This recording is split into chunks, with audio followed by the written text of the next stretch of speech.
It's Marquita, but you can call me Q. I'm here to help with your inner healing in God, to help you navigate blockages and pain that may be keeping you from embracing God fully. Today, I'm going to be talking about having trust in God. Do you have trust in God? Trust in God requires full surrenderance. Are you fully surrendering yourself with God? You can't half trust God. You either trust God or you don't. So a lot of us say we trust God, yes and no. However, it's that either you do or you don't.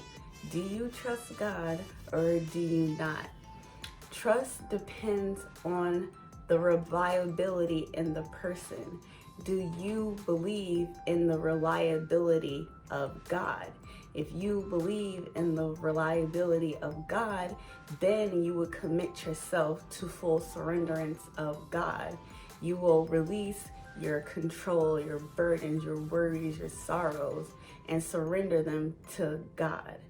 You will let all things holding you captive be free in God. That is full surrenderance, and that is true trust in God. Is this what you have? Is this what you possess? If not, then you do not have full trust in God, and this makes our journeys difficult. This is why we have difficulties on our walks with God, and we tend to get stuck in the desert because we don't trust the way God is moving. We don't trust how God is providing for us. We want more. We feel like we're not getting enough. We aren't satisfied with what we have already been given. So this delays God's movement with us, and it reflects our trust in God. We hold ourselves back from full trust in God because we are afraid to give God control. We are afraid to let go of the wheel. We want to stay the driver, and we are not comfortable being the passenger. We will let God lead us, but in the midst of Him leading us, we will tell God which direction we want to go. We will complain to God about what is wrong or what is right on our journey, how He is or isn't doing enough, instead of just letting Him drive at His pace, His way, His speed, the direction He wants to take. Even though the gas looks like it's almost empty, God is saying it's full, yet you keep wanting to stop at the gas station. That is not trusting God. That is not full surrenderance to God. And we need to let go of that control in order to fully trust in God. There is no halfway trust. It's either full trust or you don't trust God at all. We allow fear to control us, to get in our mind and enable us to try to keep control away from God. This fear is literally driving you in the opposite direction God wants you to be, or it's pulling you over in your drive and allowing you to stay there as you sit in the car and you argue with God. So you're not moving, things are passing by you, and you're stuck in this place because you refuse to stop arguing and just allow God to drive your life. This fear is detrimental to our faith journey and walk with God. God has limited room and ability to move and drive your life. You're not allowing for Him to do anything because you lack faith. And without faith, God cannot drive your car. Without trust and faith in God, your car will not move. Faith is the only thing pleasing to God. Hebrews 11:6. You need to trust in God to have faith fuel your engine and allow God to drive your life. Essentially, you are putting a limiter on what God can do for your life. You are limiting your capacity to receive what God wants to give you. You are holding back your own blessings and wondering why nothing is happening, why you aren't moving, why there's no momentum in your life with your journey and your walk with God. That is because you have put a limit on God. You have put a cap on God. You have told God, okay, that's enough. This is the point. You stop here, I will proceed from here. You stop here, and now we will go my way. You cannot do that. Don't stop God from driving your life. Don't put a limit on what God can do for you. Your mistrust holds God hostage because he cannot move. You are holding God hostage in your mistrust for him. You are holding God hostage in your refusal to let go of control. You are holding God hostage and not fully surrendering to God. How are you holding God hostage in your life? How do you practically identify that you don't have full trust in God? Number one, you're still holding on to control over your life. You're refusing to let God drive your life. There's a certain point you let God go in your life, and then the rest you try to handle yourself. No matter what the situation is, you won't give the situation fully to God. You may go to God in prayer about the situation. However, you still take the situation into your own hands. You receive instructions from God. However, you try to go about it in your own way, or you just fully don't listen to God because the instructions you were giving scares you. You have given God the driver's seat. However, like a learning automobile, you have a brake and a gas pedal on the passenger side of the car just in case you don't like what God's doing. So you can either speed up how fast he's driving or press a brake on something you don't like. You're ready for your just in case moments with God. That isn't full trust in God, and it's not surrenderance to God. Which brings me to my next point. Number two, you haven't fully surrendered your heart to God. There are still some things that you are trying to hide from God and trying to hold on to. These things are building blockages and hindering God's movement in your life. Whatever you're trying to hide, whatever you're trying to hold on to is keeping you from allowing God to drive, and is keeping you from fully surrendering to God. There are things you are hiding out of shame or because you feel unworthy, causing pain and anger deep within. And therefore, you don't want to share and reveal these things with God. Maybe you believe if God sees these things, if he hears of these things, then he won't want to drive your life anymore. You're afraid of what he may find, that he may grow angry and even turn on you. So you don't want to give these things to the Lord. Can I tell you something? God already knows.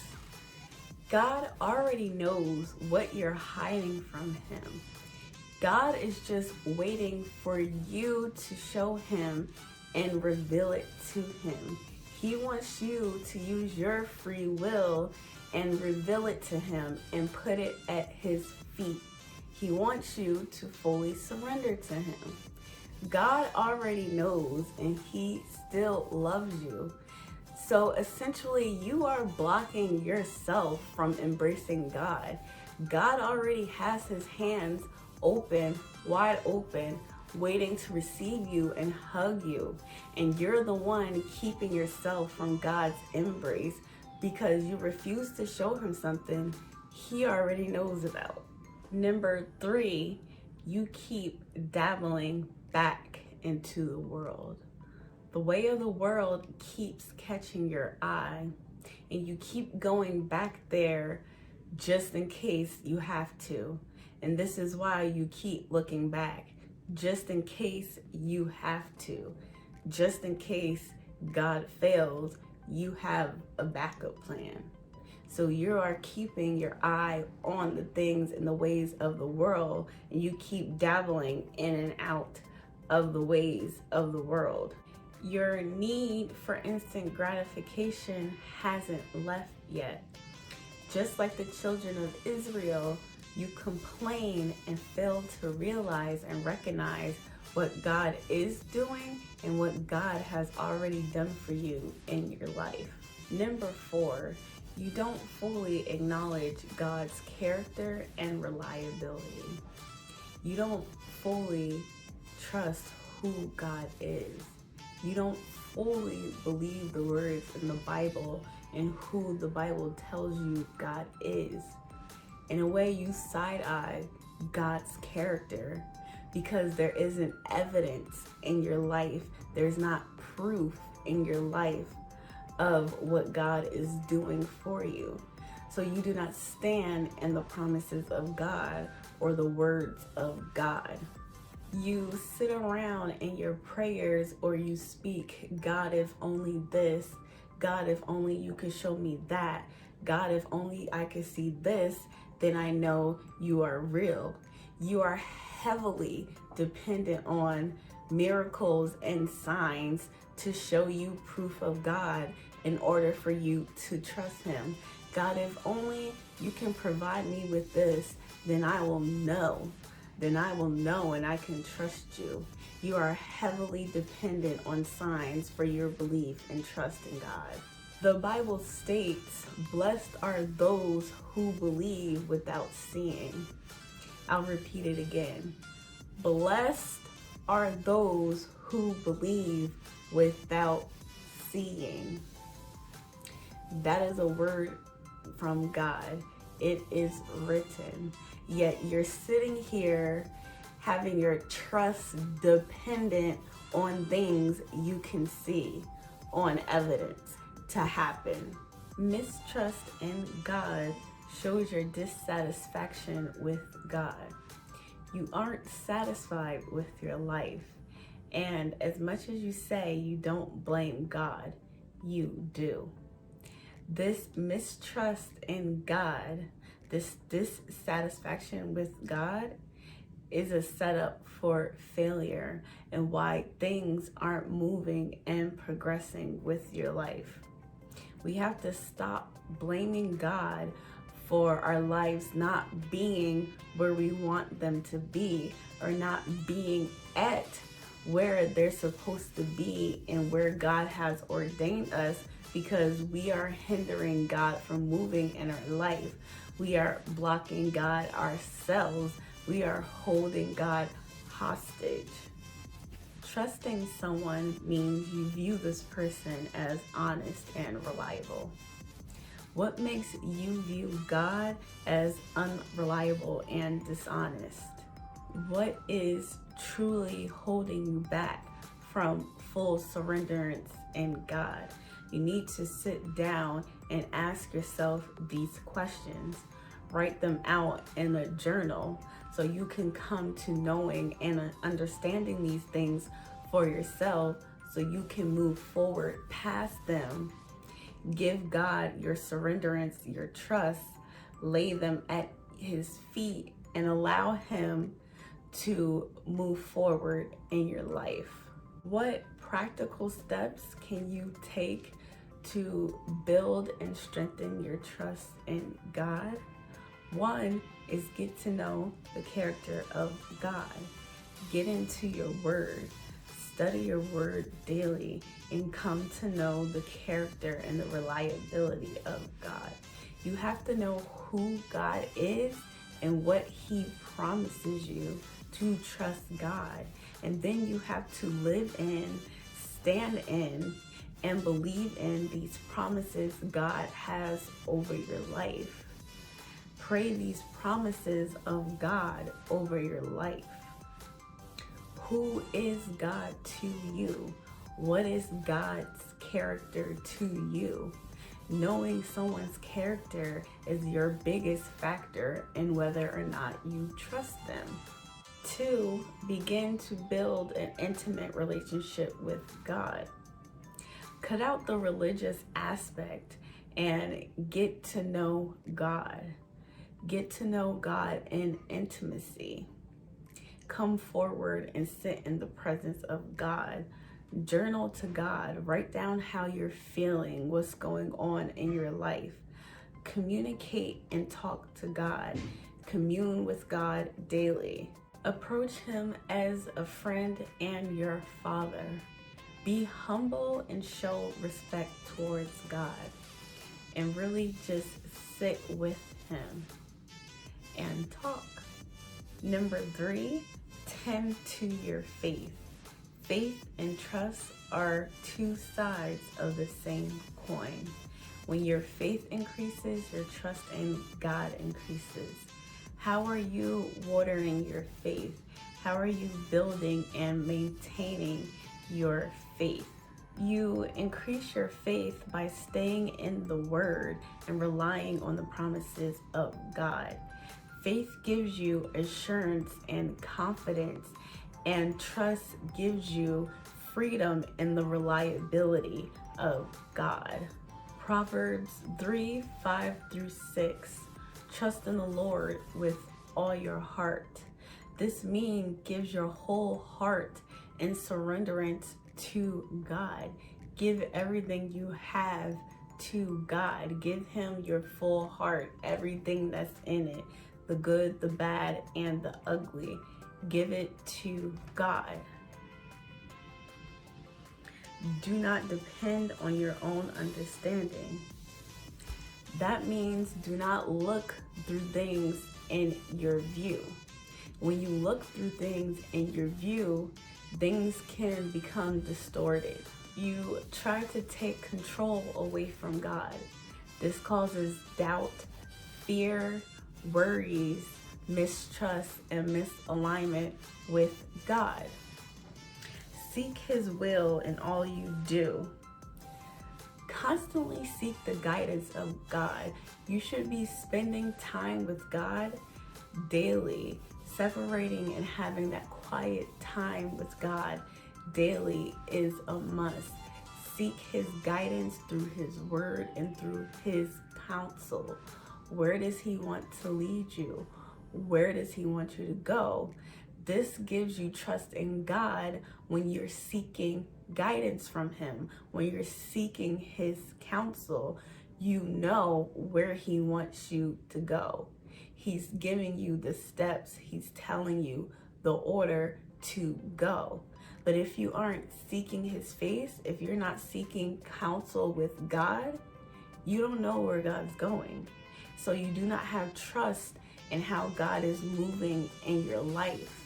You don't trust the movement and the drive of God because you aren't seeking counsel with Him as He drives your life. And this is why we try to take the wheel, because we don't know our destination. We don't know the direction He's taking, and we don't seek counsel from Him. We simply just don't ask, and we get frightened while sitting in the passenger seat. We get worried, we get scared, full of doubt and anxiety of the unknown, when all we have to do is simply ask. God has the steps ordered out for you. God knows the things He's planned for your life. But have you asked God, how do I move? How do I make this journey better? What do I need to bring on my travel with you? What do I need for this ride? And He will show you the path to take. God cannot show you where He's driving. He can't show you the map. He cannot direct you if, one, you're not seeking his counsel, and two, if you refuse to listen to him. He can't show you what path to take if you keep trying to take the driver's wheel from God. God cannot show you the steps and where he wants to take you. Keep that in mind the next time you try to grip onto control. You're not allowing God to guide you and show you which path to take. God will never lead you wrong. It's you who turns the wheel. It's you who turns the wheel and causes misdirection in your life, not God. How are you taking control away from God? How do you grab the driver's seat on the drive of your life with God? Do you honestly and truly trust God? Comment down below. Thank you all so much for watching this video. Don't forget to like and subscribe, and remember to travel the road that requires faith.